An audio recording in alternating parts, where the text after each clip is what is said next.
From my dear family and I hope this message finds you in good health, especially in such a time as this. We are grateful to God that we were granted an opportunity to see a new year. We have come to the end of one of the most difficult years for majority of Kenyans, where COVID-19 health pandemic and grave socio-economic crisis have affected our lives greatly. It is encouraging that many Kenyans showed their generosity, their caring and solidarity spirit with each other during this difficult time. This is the true Kenyan exceptionalism. It is our strength in diversity. While Kenyans have embraced the spirit of tolerance, dialogue, and caring, unfortunately, our politics remains polarized. Our laws and institutions have been dangerously captured, including our media, weaponized and manipulated to serve very narrow personal, political, and economic interests. This is deeply troubling. The events that happened in the National Assembly on Wednesday, December 29th, were terrifying.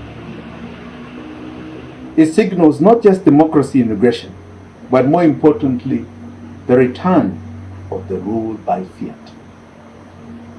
Unlike the brawl in the Jordanian parliament over women's rights, ours was to preserve the political class status quo. President Uhuru Kenyatta and ODM leader Raila Odinga must not be allowed to bully and terrorize Kenyans in their quest to maintain the status quo. Our country will only make sustainable human progress when the rule of law becomes our North Star. The rule of law and economic development are strongly interrelated and mutually reinforcing. The rule of law is essential for sustained and inclusive economic growth, sustainable development, the eradication of poverty and hunger, and the full realization of all human rights and fundamental freedoms. The rule of law is an outcome of fair, inclusive, and equitable development. If one lives in this country, one is aware of the collapsing economy. The length and breadth of this nation is going through immeasurable economic pain. The country is in very deep economic morass, debt distress, and leadership incompetence. The first to nullify a presidential election. First in innovations such as M-Pesa. A country of world record holders from Kipchoge Keino to Eliud Kipchoge. First African woman to win a Nobel Peace Prize, the late Wangari Maathai, and Peter Tambichi, an exceptional teacher that won the Global Teachers Award in 2019, and so many other firsts unique to us. That is who we are. We must rekindle the feel-good spirit we once had just a few years ago, pride we had in our country and in our government. The 2022 elections offer a new hope, a new chapter to begin our next phase as Kenya, our third liberation, our economic liberation that is anchored in Article 43 of our 2010 Constitution.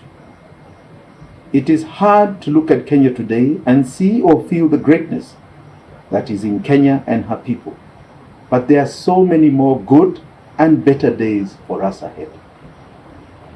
Mine is to encourage during the coming months leading up to August 22 elections to interrogate and elect servant leaders that are economic liberators.